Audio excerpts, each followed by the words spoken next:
பொங்கல் பண்டிகையை முன்னிட்டு மகளிர் உரிமை தொகை ரூ. 1000 இன்று முன்கூட்டியே பெண்களின் வங்கி கணக்கில் வரவு வைக்கப்பட்டுள்ளது. தமிழ்நாடு அரசு கடந்த செப்டம்பர் மாதம் முதல் கலைஞர் மகளிர் உரிமை தொகை ரூ. 1000 திட்டத்தை செயல்படுத்தி வருகிறது. 3 கட்டங்களாக மாநிலம் முழுவதும் விண்ணப்ப முகாம்கள் நடத்தப்பட்டன. பெறப்பட்ட விண்ணப்பங்கள் அரசிடம் உள்ள தகவல் தரவு தளங்களில் இருக்கும் தகவல்களுடன் ஒப்பிடப்பட்டு சரிபார்க்கப்பட்டு பின்னர் அரசு அலுவலர்களால் நேரடி கள ஆய்வு மேற்கொள்ளப்பட்டது.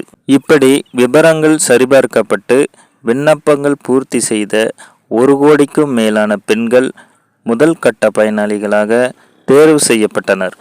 அரசாணையில் குறிப்பிட்டிருக்கும் தகுதிகளை பூர்த்தி செய்யாத விண்ணப்பங்கள், தகுதியின்மைக்கு உள்ளான விண்ணப்பங்கள் ஏற்கப்படவில்லை.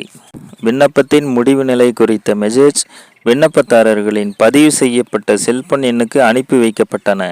ஏற்கப்படாத விண்ணப்பதாரர்கள் 30 நாட்களுக்குள் இ-சேவை மூலமாக கோட்டாட்சியர் அவர்களுக்கு மேல்முறையீடு செய்யலாம். மாதந்தோறும் 15ஆம் தேதி மகளிர் உரிமை தொகை வழங்கப்பட்டு வரும் நிலையில் பண்டிகை அல்லது வார விடுமுறை நாட்களில் முன்கூட்டியே பெண்களின் வங்கி கணக்கில் வரவு வைக்கப்பட்டு வருகிறது. இன்று பொங்கல் பரிசு வழங்க உள்ள நிலையில் கூடுதலாக மகிழ்ச்சி தரும் வகையில் 5 நாட்களுக்கு முன்னதாகவே இன்று பெண்களின் வங்கி கணக்கில் மகளிர் உரிமை தொகை ரூ. 1000 வரவு வைக்கப்பட்டுள்ளது. இந்த தகவல் உங்களுக்கு ஒரு யூஸ்ஃபுல்லாக இருந்திருக்கும். இந்த மாதிரி தகவல் தெரிஞ்சுக்க நம்ம சேனலை சப்ஸ்கிரைப் பண்ணிக்கோங்க. தேங்க்யூ.